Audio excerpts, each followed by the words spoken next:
This right here is the summary of the concept of barakah in Islam. Let me translate this for you. Wabarik, and oh Allah, put blessing, put huge, unbelievable, never-ending blessings. Li, for me, fima, in that which a'taita, you have already given. That's the past tense.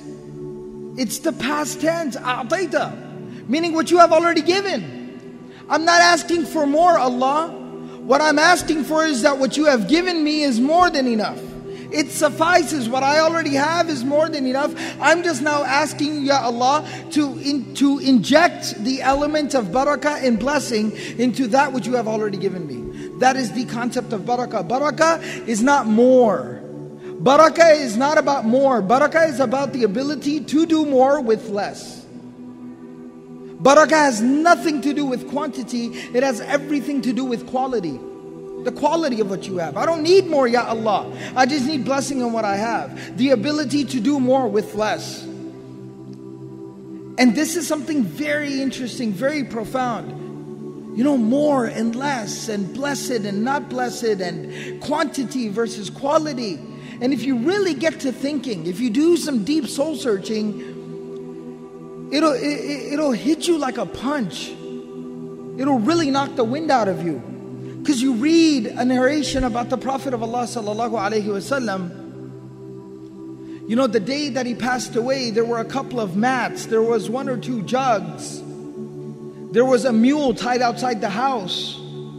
There was a sword, there was a shield, and a couple of pairs of clothes. That was the sole possession of Rasulullah sallallahu alaihi wasallam, the greatest human being to ever walk the face of this earth. That's all he had. And he had 9 homes, which is another topic for another day. But just to put things into perspective, you got to chew on that for a second.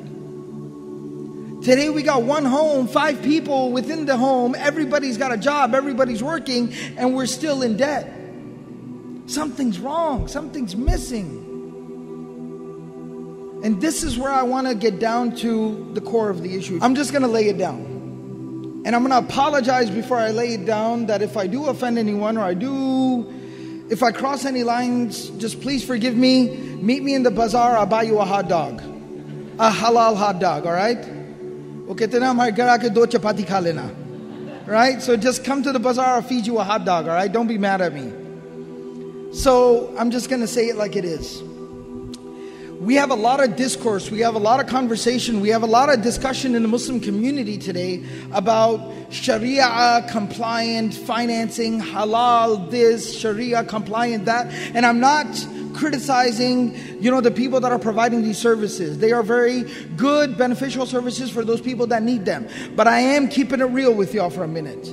We are obsessed with the conversation about how can I take something that I don't need, I have no reason to have, there is no explanation for me having it, and find a way to somehow make me feel better about having it.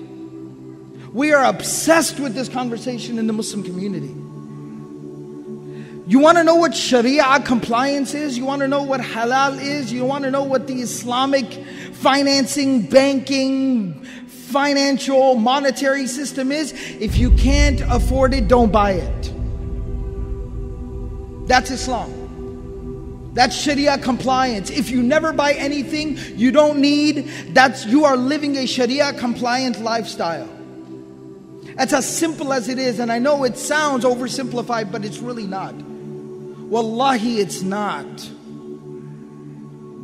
We got to understand this. Let me explain something to y'all. In some places, for some people, there is even some legitimacy to a conversation about needing to buy a home, even though I personally don't agree with it.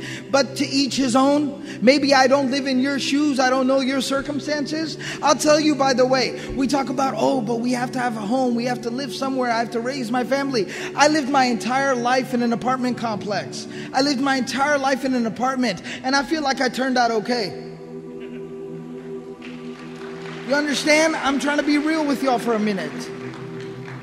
You can drive a used beat up old car. I talked about the car I drove last year. I talked about it over here. First car I ever drove, the doors had different colors. And you know what I did when I graduated past that car, when I could actually afford to buy a nicer car? We had a simple rule. If we don't got cash in the home, we don't buy it.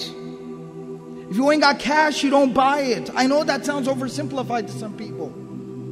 But that's how you live your life. That's how you live a responsible life. So even when I bought another car with cash, mind you, that other old car with the different colored doors, I didn't sell it. You know why? Because I had a little brother.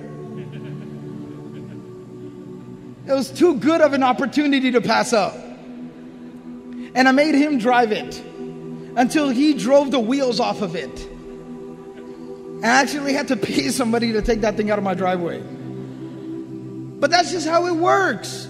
If you can't afford it, you don't buy it. It's a very, very simple, straightforward philosophy.